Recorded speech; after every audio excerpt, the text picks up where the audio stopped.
నమస్తే. ఇన్నాళ్ళు నన్ను సపోర్ట్ చేస్తూ, ఎంకరేజ్ చేస్తూ మీ ప్రేమని నాకు అందిస్తున్న ప్రతి ఒక్కరికి కృతజ్ఞతలు. అలాగే ఈ వీడియో కూడా ఖచ్చితంగా మీకు ఉపయోగపడుతుంది. లైక్, షేర్ అండ్ సబ్స్క్రైబ్ చేసి మీ సపోర్ట్‌ని నాకు అందించండి. అలాగే ఈ వీడియో పట్ల మీకున్న అభిప్రాయాన్ని కామెంట్ సెక్షన్‌లో కామెంట్ చేసి తెలియజేయండి. ఇప్పుడు వీడియోని చూద్దాం. నమస్తే, వెల్కమ్ టు అవర్ ఛానల్. నేను పద్మిని. ప్రస్తుతంతో పాటు ప్రముఖ ఆధ్యాత్మికవేత్త, సూర్య ఉపాసకులు, sun spiritual society founder Vikramaditya garu మనతో పాటు ఉన్నారు. మాట్లాడదాం. సార్ నమస్తే సార్. సూర్యోస్మితల్లి, వెల్కమ్ బ్యాక్. Welcome back. స్వాగతం, సుస్వాగతం. థాంక్యూ. చాలా లాంగ్ టర్మ్. ఎలా ఉన్నారు? సూపర్. 9 నెలలు కడుపుతో ఉన్నప్పుడు 9 నెలలు, గ్యాప్ 9 నెలలు. 9 నెలలు. అద్భుతమైనటువంటి ఆధ్యాత్మిక ప్రవచనకారుణ్ణి, నడిచే ఒక గ్రంథాన్ని బయటికి తీసుకొచ్చి అగస్త్య మహామునిని. అగస్త్యుల వారు ఎలా ఉన్నాడు ఆయన? ఎలా ఉన్నాడు చెప్పాలి. బాగున్నాడు అగస్త్యుడు. ఎందుకంటే 9 నెలల పాటు నీ గర్భంలో పెరుగుతూ ఆధ్యాత్మిక ప్రవచనాల్ని, ఎంతో మంది చెప్పినటువంటి ఆధ్యాత్మిక విషయాల్ని అవపోషణ పట్టాడు. వింటూ వింటూ వింటూ వింటూ తప్పకుండా దాని ప్రభావం నీకు చూపిస్తాడు, కనిపిస్తుంది. ఎందుకంటే బిడ్డకు జన్మనివ్వడం అంటే సమాజానికి ఒక శ్రేయోదాయకమైనటువంటి సహాయం చేయటమే. అది ఏ రకంగా ఉపయోగపడతాడు అనేది మన భవిష్యత్తులో పెంపకం మీద కూడా ఆధారపడి ఉంటుంది. అంటే ఇప్పుడు ఫస్ట్ విత్తనం మంచిదైంది, విత్తనం పెరిగినటువంటి ఏదైతే నేల భూమి ఉందో అది మంచిదైంది. ఆటోమేటిక్ గా ఇక బయటకు వచ్చినప్పుడు దాన్ని మనం సంరక్షించుకుంటే మంచి ఫలాలను ఇస్తుంది. వాగ్దేవి అనుగ్రహం అలాగే ఉండాలి. మీరు ఎలా ఉన్నారు? భవానీ గారు ఎలా ఉన్నారు? బాగున్నామమ్మా, చాలా చాలా చాలా బాగున్నాం. మధ్యలో మాఘమాసం 30 రోజులు మహాశౌర్యయాగం, అఖండ మహాశౌర్యయాగం చేశాను. అంటే అఖండ మహాశౌర్యయాగం అనడానికి ఒక కారణం ఉంది. అది ఇవన్నీ మనం ఈ 9 నెలలు అంటే నేను పెద్దగా ఎక్కడ వీళ్ళతో పంచుకోలేదు. అది పంచుకోవాలంటే కూడా ఆత్మీయత. ఇప్పుడు అదే వచ్చిన వెంటనే ఏం చేద్దామని నువ్వు రాసుకున్నటువంటి ఇంట్రెస్ట్, అంటే మనం ఏం చెప్పాలి, చెప్పింది మన వాళ్ళకి ఎంతవరకు ఉపయోగపడుతుంది అనే దాని మీద శ్రద్ధ, భక్తి. ఏదో ఆధ్యాత్మికవేత్త అని పిలిపించేసుకోవడంతో కాదు, దాని మీద మనకున్నటువంటి అకుంఠిత దీక్ష మనల్ని అనుసరించే వాళ్ళని తరింపచేస్తుంది. ఖచ్చితంగా. సో ఎలా సాగాయి 9 నెలలు? మాఘమాసంతో మొదలుకొని డెఫినెట్ గా మాఘమాసంలో నేనైతే చూస్తూనే ఉన్నాను పర్సనల్ గా. మీరు ఎలా మంత్ అంతా ఎట్లా వినియోగించుకున్నారు, దాని తర్వాత ఎట్లా ఏం చేశారు? చాలా అద్భుతం. ఎంత అద్భుతం అంటే మనం ఇంతకుముందు 2024లో చెప్పాం, 2025 గ్లోబల్ వార్మింగ్, వేడి గాలులు ఇబ్బంది పెడతాయి. కరెక్ట్. కానీ ఎక్కడా కూడా ఆంధ్ర, తెలంగాణలలో ఆ ప్రభావం మనకి మచ్చుకు కూడా కనపడలేదు. ఎందుకంటే మన భారతదేశంలో అంటే WHO అనౌన్స్ చేసింది, వరల్డ్ హెల్త్ ఆర్గనైజేషన్, రాబోయే రోజులు చాలా ప్రమాదకరంగా ఉంది. కానీ ఇక్కడ మనం మన భారతదేశంలో ఆచరించినటువంటి క్రియా విధానాలు, యజ్ఞ యాగాది క్రతువులు మనకు ఆ ఇబ్బందిని కలుగ చేయలేదు. మీరు చూస్తున్నారు, ప్రమాదాలు జరుగుతూ ఉన్నాయి, చాలా దారుణంగా ఉంది పరిస్థితి అంతా. కానీ భారతదేశం బాగుంది. అంటే ఎందుకు అంటే ఇక్కడ మనం ఆచరించేటువంటి కర్మలు, మనది కర్మభూమి, మనం చేసేటువంటి కర్మలు. నాకు చాలా అద్భుతం ఏంటంటే యజ్ఞకుండాలని నిర్మించాను. అంటే ఏదో ఇటుకలు పేర్చి కట్టి హవనం చేయటం కాదు, దాని మీద కూడా ఒక శ్రద్ధ ఉండాలని నేర్చుకుంటున్నటువంటి వేదంలో, యజుర్వేదంలో దీనికి సంబంధించిన ప్రమాణాలు ఉన్నాయి. ఆ విధంగా యజ్ఞకుండాన్ని నిర్మించడం జరిగింది. దాన్ని నేను చవి చూశాను. బిందు, త్రికోణ, వృత్తం, షట్కోణం, వృత్తయుగ్మకం, యజ్ఞకుండాన్ని ఇలా నిర్మించడం జరిగింది. అంటే మధ్యలో బిందువు, త్రికోణము, దానిపైన షట్కోణము, ఆ పైన వృత్తము, ఆ పైన చతుష్కోణముతో ప్రతిదానికి. ఇప్పుడు గణపతికి చేసుకున్నాం అనుకోండి, గణపతి ఒక గణపతికే చెయ్యమే. గణపతి అంటే ఎవరు? అలా మనం ఇక ఆ యజ్ఞకుండంలో హవనం చేస్తాం, అక్కడ పిలిచి అగ్నికి మనం హుతంగా ఇచ్చేటువంటి పదార్థాన్ని పట్టుకెళ్ళి ఇవ్వటమేగా. అగ్నిని ఉంచేటువంటి అద్భుతమైనటువంటి ప్లేట్, అది దానికి ప్రమాణాలు ఉండాలి, పద్ధతి ఉంది, 100% పద్ధతి. ఇప్పుడు అరిటాకులో తినాలి, చిల్లులో ఉన్న అరిటాకులో తినంగా. అందుకని దానికి ప్రమాణం ఏంటి? చిరుగులు లేని మంచి ఆరోగ్యకరంగా ఉన్నటువంటి అరిటాకులో భోజనం చేస్తాం. అలాగే మనం ఇంట్లో ఉన్నటువంటి స్టీలు కంచాలు, పగిలిపోయినవి కన్నాలు ఉన్న దాంట్లో ఆహారాన్ని కదా. అందుకని దీనికి కూడా, యజ్ఞకుండానికి కూడా ప్రమాణం ఉంది. అసలు అంటే పూర్వం యాగం చేయాలంటే ఆ నేలని ఆవుతో నడిపించి, ఆ గిట్టలతో తొక్కించి, అసలు యజ్ఞకుండాన్ని అయితే అశ్వపు డెక్కలతో తొక్కిస్తారు. మనకి అంటే శుద్ధి అవడం కోసం. శుద్ధికి ప్రమాణాలు ఉన్నాయి, దానికి మ్మ్. చాలా ప్రమాణాలు ఉన్నాయి. నాకు తెలియకుండా ఇవన్నీ జరిగినాయి అక్కడ. మ్మ్. చాలా అద్భుతంగా జరిగినాయి. యజ్ఞకుండాన్ని నిర్మించడం ఎలా అంటే అమ్మ, మనం కింద ఆ త్రికోణం బిందువు దగ్గర మ్మ్. అగ్నిని ఉంచిన తర్వాత అఖండం అంటే ఆరల హోమం యజ్ఞం పూర్తి అయ్యేంత వరకు వెలుగుతూనే ఉంది. ఏమిటి 30 రోజులు? 30 రోజులు ఎక్కడ ఆగకుండా అఖండం. దాన్ని అంటే సంరక్షించడం కోసం ఓకేసి మెయింటైన్ చేసి మర్నాడు పొద్దుట అలా కాదు, అది నిరంతరంగా జ్వలిస్తూనే ఉంది జ్వాల. చిన్న నిప్పు కనుక ఉంటే సమిత వేస్తే కాసేపు అలా చూస్తూ ఉండగానే వచ్చేసేది. ఫైర్ వచ్చేది. సూర్యుడు కదా, ఫైర్ కి లోటే ఉంది. దానికి తోడు మేము వాడిందంతా కూడా మేడి చెక్క, అది శ్రేష్టమా? శ్రేష్టం. అందులో మనకి అరుణంలో ఉంటుంది. ఈ దీనికి ఏ ఏ ప్రాంతాలు అనుకూలంగా ఉంటాయి? నదీ పరివాహక ప్రాంతం. నేను గోదావరి ఒడ్డున చేశాను. మేడి అంటే ఔదంబర వృక్షం. ఔదుంబర వృక్షం అద్భుతం. కృతికా నక్షత్రాధిపతి. అందుకనే దత్తుడు మేడి చెట్టుని ఆశ్రయించడం జరిగింది. అంటే ఏదైనా సాధన చేస్తే ఆ సాధన మనకు ప్రతిఫలాన్ని ఇవ్వాలి అంటే మేడిని ఆశ్రయించాలి. ఆ మేడి కృతికా నక్షత్రం కాబట్టి, రవి కాబట్టి. ఇప్పుడు ఏ ఆశ్రమ ధర్మంలో ఉన్న సాధన చెయ్యాలంటే సూర్యోదయానికి సంధ్యావందనం చేసిన తర్వాతే మిగతా దానికి వెళ్తాం. అంటే మనకి ప్రధానంగా ఉన్నటువంటి సూర్యుడికి సంబంధించి అక్కడ మనం మేడి చెక్క వాడడం జరిగింది. అలాగే చందనపు చెక్కని విరివిగా వాడాము, ఆవు పిడకలను వాడాము. నిజంగా అంటే మనల్ని అభిమానించే వాళ్ళు ఆవు పిడకలు తయారు చేసి పంపించటం నిజంగా చాలా ఆనందదాయకం. చిన్న మారుమూల విజయవాడ నుంచి లోపలికి, అవనిగడ్డ నుంచి లోపలికి, చిన్న పల్లెటూరు, వాళ్ళు అవనిగడ్డ వచ్చి పార్సల్ చేయాలి. నాకు అక్కడ ఆవు పిడకలు వాళ్ళు తయారు చేసి పాపం అంటే ఇందులో మేము భాగస్వాములు కావాలి అని పంపించడం. ఈ 30 రోజులు ఏ కామ్యార్థం చేశారంటే ఏం చెప్తారు? లోక కళ్యాణార్థం. అది వినాలని అడుగుతున్నాను. లోక కళ్యాణార్థం. అక్కడికి వచ్చిన వాళ్ళందరూ నిజంగా అంటే దీనికి ప్రథమ భూమిక ఆ ప్రాంతం బ్రహ్మసూత్ర శివాలయం, రావణ బ్రహ్మ శివాలయం అని చెప్పేసి కొవ్వూరులో ఉంది. రావణ బ్రహ్మ దేవాలయం అంటే రావణ బ్రహ్మ ఉంటాడు, ఆయనకి ఎదురుకుండా శివాలయం బ్రహ్మసూత్ర శివాలయం ఉంటుంది. అక్కడ దాన్ని నిర్వర్తిస్తున్నటువంటి శివుడు గారు, ఆయన పేరు శివరామకృష్ణ, శివుడు గారు అంటారు. ఆయన ఆ ప్రాంతంలో ఇలా చేయాలని సంకల్పించుకోవడం. ఆయనతో పాటు డాక్టర్ శివగారని ఒక ఆయన ఉన్నారు, ఆయనతో పాటు మన ప్రసాద్ నాతో పాటు రెగ్యులర్గా ఉంటాడు కదా ప్రసాద్. అలాగే అక్కడ ఎమ్మెల్యే గారని, అంటే ఎమ్మెల్యే ఆయన పూర్తి పేరు తెలియదు కానీ MLA అంటే దిగిపోని ఓడిపోని ఎమ్మెల్యే. దిగిపోని ఓడిపోని, దిగిపోవడం ఓడిపోవడం లేదు, గెలవడంతో పని లేదు, ఆయన పర్మనెంట్ ఎమ్మెల్యే అని.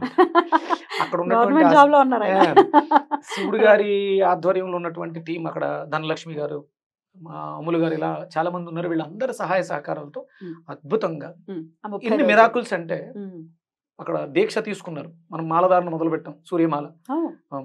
దాని గురించి కూడా చెప్పుకున్నాం. అంటే ఎప్పుడైనా వేసుకోవచ్చా, ఓన్లీ మాఘ మాసమైనా? ప్రతి నెల సూర్యుడిదే, అసలు ఏ రోజు లేదు ఆయనదే, ప్రతి రోజు ఆయనదే. వెంకటేశ్వర స్వామి, కలియుగ అయినటువంటి వెంకటేశ్వర స్వామి 12 సంవత్సరాల పాటు దీక్ష తీసుకున్నారు. సూర్య దీక్షని 12 సంవత్సరాలు చేశారు, అంటే పుష్కరం కాలం పాటు. అందులో అన్ని ఉన్నాయి, అన్ని మాసాలు ఉన్నాయి, అన్ని సంవత్సరాలు ఉన్నాయి.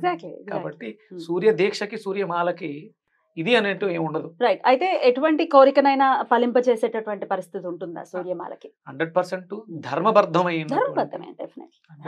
అదే అడుగుతాం మనం. ఆరోగ్యం, ఐశ్వర్యము. మీకు ఆరోగ్యం విషయంలో మనం శ్రీకృష్ణ పరమాత్మ కొడుకునేటువంటి శాంబుడికి చర్మరోగం తగ్గించడం, అలాగే సత్రాజిత్తుడికి సమంతకమణి, ధర్మరాజుకి అక్షయ పాత్ర, అది కూడా సూర్యుడిదే కదా.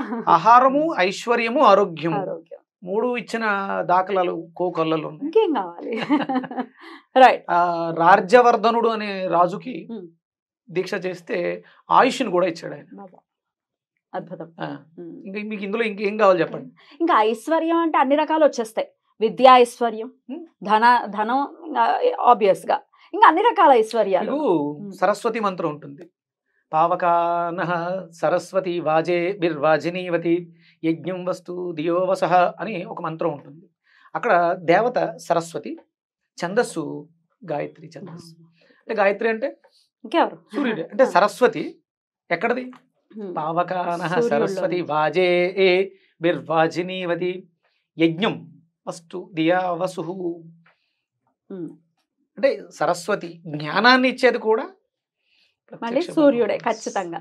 సో ఇది అది అని కాదు, ఆ సూర్యమాల గురించి ప్రత్యేకంగా ఒకసారి మాట్లాడుకుందాం. చాలా ఎలా చెప్పాలి. ధారణ ఎలా చేసుకోవచ్చు ఆ విషయాలని నెక్స్ట్ వీడియోలో మాట్లాడుకుందాం.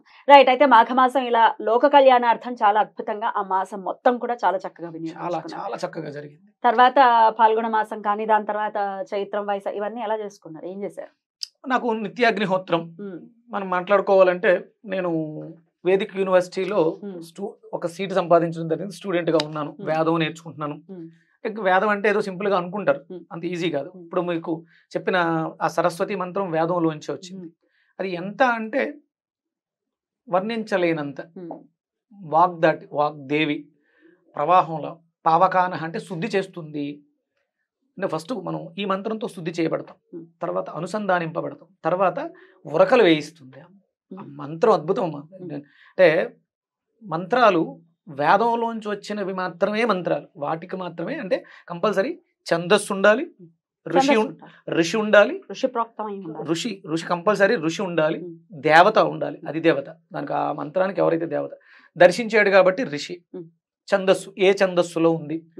ఇక స్వరం అయితే ఇప్పుడు నేను ఇందాక చెప్పింది షడ్జమ స్వరం అంటే అది సామవేదంలో వెళ్ళినప్పుడు పాటలాగా దాన్ని అసలు నేను ఇవాళ పొద్దుటే కేబిఆర్ లో వాక్ చేస్తూ అసలు షడ్జమ స్వరం ఎలా ఉంటుంది అంటే మీరు వెళ్తూ ఉంటుంది. అంటే దాన్ని ఓం పావకానః సరస్వతి వాజే బిర్వాజినీవతి స్వరయుక్తంగా ఉంటుంది. దాన్ని ఇంకొంచెం మనం సాధన చేసి ఆ షడ్జమ స్వరంలో తీసుకువెళితే అమ్మవారి అనుగ్రహం. అంటే చాలా మంది అంటుంటారు మంత్రాలకి చింతకాయలు ఎస్ రాలి తీరుతాయి, చింతలు పోతాయి. ఫస్ట్ చింతకాయ దానికి మనం అబ్రివేషన్ ఇవ్వచ్చు, ఎలా రాలుతాయి చింతకాయలు అనేది మనం ఇవ్వచ్చు తప్పకుండా. అయితే ఇప్పుడు మీరు చెప్పిన ఈ సరస్వతి పిల్లల చేత కూడా చదివించవచ్చా? 100% చదివించవచ్చమ్మా. అంటే దాని అర్థం తెలిసేసుకోండి. ఎలాగా ఈ ఎపిసోడ్ లో ఇది చూడటం వల్ల బెనిఫిట్ ఏంటంటే పిల్లలకు కానీ పెద్దలకు కానీ నోటి శుద్ధి జరుగుతుంది, సరస్వతి వాక్ శుద్ధి జరుగుతుంది. పావకానః సరస్వతి వాజే బిర్వాజినీవతి యజ్ఞం వస్తు దియా వసుహు మంత్రం. ఇది మనం నేను ఇస్తాను, డిస్క్రిప్షన్ లో ఇవ్వండి. ఇది మనల్ని శుద్ధి చేస్తుంది.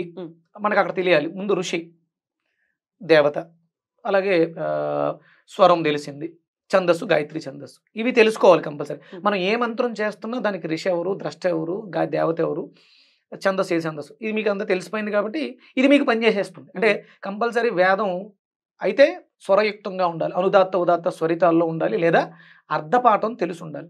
ఇప్పుడు మీరు దాన్ని అనుదాత్త ఉదాత్తాలు తెలియదు, మనం పలకలేం కాబట్టి అర్థం తెలుసు. పావకానః సరస్వతి వాజే బిర్వాజినీవతి యజ్ఞం వస్తు దియా వసుహు. ఇది చాలా సింపుల్ గా తిరుగుతుంది. తప్పకుండా. అయితే నెక్స్ట్ వీడియోలో ఒకసారి ఓన్లీ దీని గురించే మాట్లాడుకుందాం, సరస్వతి గురించే. ఎందుకంటే ఇప్పుడే ఇక పిల్లలు స్టార్ట్ అయ్యాయి, స్కూల్స్ అవి స్టార్ట్ అయ్యాయి, పిల్లలకి నేర్పించాలి. తప్పకుండా దాని గురించి నేర్పిద్దాం. టూకీగా ఒక్కసారి చెప్పేసేయండి. సరస్వతి అనుగ్రహం కావాలి అంటే ఖచ్చితంగా ఇందాక మీరు అన్నట్టుగా వాక్శుద్ధి అనేది అనివార్యం. అలాగే ఇష్టం వచ్చినట్టు మనం మాట్లాడటం, బూతులు మాట్లాడటం కానీ ఇంకొకరిని తిట్టడం కానీ సర్వసాధారణంగా కోపానికి ఇదే వసూలైపోయి డెఫినెట్ గా వచ్చేస్తూ ఉంటాయి. పిల్లలు మనల్ని చూసి డెఫినెట్ గా ఇమిటేట్ చేస్తారు, మనం ఏం మాట్లాడితే అదే అనుసరిస్తున్నారు. బూతులు మాట్లాడుతున్నారు వాళ్ళ చేత కూడా కొంచెం తగ్గిస్తే ఈ సరస్వతి కటాక్షం అనేది వస్తుంది అని అనుకోవచ్చా? 100% సరస్వతి అంటే జ్ఞానం. ఏ సందర్భంలో దీన్ని మనం ప్రయోగించాలి మాటల్ని అనేది కూడా మనకు అర్థమవుతుంది. అంటే ఇది తల్లిదండ్రులు సాధన చేస్తే పిల్లలు వారిని అనుసరిస్తారు. కాబట్టి సరస్వతి కటాక్షం తల్లిదండ్రులకి అవసరం, పిల్లలకి ఆటోమేటిక్ వచ్చేస్తుంది. ఖచ్చితంగా రావాలి కూడా. ఆ పిల్లలు తరింపబడాలి, పిల్లలు మంచి భవిష్యత్తు ఉండాలి పిల్లలకి. ఎందుకంటే వీళ్ళే రేపటి తరానికి మనకు ఆశా జ్యోతులు ఎవరు అంటే మన పిల్లలే. సమాజంలో ఉన్న ప్రతి పిల్లలు ఆశా జ్యోతులు భారతదేశానికి పట్టుకోమలు వాళ్ళే. వాళ్ళ భుజస్కంధాల మీదే భారతదేశం రేపొద్దుట భవిష్యత్ భారతదేశం నిలబడబోతుంది. కాబట్టి అండ్ యూత్ కూడా మన దేశంలోనే ఎక్కువ ఉంది, గర్వంగా చెప్పుకోవచ్చు. ఇంకా అందుకే మోడీ గారు కూడా చెప్తున్నారు చక్కగా పిల్లల్ని కనండి అని. సో యూత్ కూడా మనకే ఉంది, ఆ యూత్ ని సన్మార్గంలో నడిపించాల్సినటువంటి బాధ్యత కూడా మనకు. మీకు ఇంకో విషయం చెప్పండి, అంటే రాబోతున్నటువంటి భావితరాల్లో పిల్లల్ని ఒక వేదం చదువుకున్నటువంటి జ్ఞానంతో పుట్టే విధంగా, 2 వేదాలు చదువుకున్న జ్ఞానంతో పుట్టే విధంగా, 3 వేదాలు చదువుకున్న జ్ఞానంతో పుట్టే విధంగా మనం కనాలనుకున్నప్పుడు ప్లాన్ చేసుకోవచ్చు. వేదంలో దానికి సంబంధించిన మంత్రాలు, ఆ అనుష్ఠాన విధానం.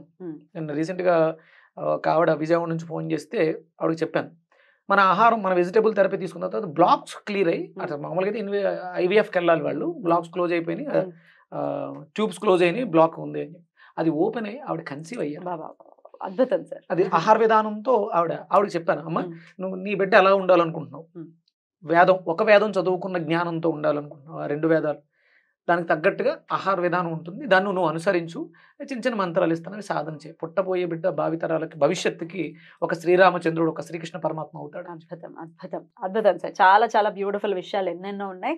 సో ఆషాఢం వరకు మొన్నటి వరకు కూడా చక్కగా మీరు గుప్తంగా ఉండి మీరు చేసేసుకున్నారు, ఇంక కుదరదు అంటే బహిర్గతం గుప్త నవరాత్రుల్ని దాటొచ్చాము, ఇంకా బహిర్గతం చేయాల్సిన సమయం. ఇదంతా గుప్త మాసమే, ఈ నెలంతా కూడా గుప్త మాసమే. గుప్తంగా ఉన్న వాటిని నిగూఢ రహస్యాన్ని ఛేదించడమే వేదం యొక్క లక్ష్యం. Right right. ఎన్నో విషయాలు ఉన్నాయి సార్. స్పిరిచువల్ హీలింగ్ పద్ధతిని అనుసరించి రకరకాల సమస్యల్ని స్పిరిచువల్ హీలింగ్ ద్వారా ఎలా పరిష్కరించుకోవచ్చు అనేది ఒక మంచి సిరీస్ ప్రత్యేకించి మీరు చేయాలన్న ఉద్దేశంతో మిమ్మల్ని అడగడం జరిగింది. వాటి గురించి కూడా మీరు చెప్తానని అన్నారు కాబట్టి అవి నెక్స్ట్ వీడియోస్ లో మాట్లాడతాం. తప్పకుండా తల్లి.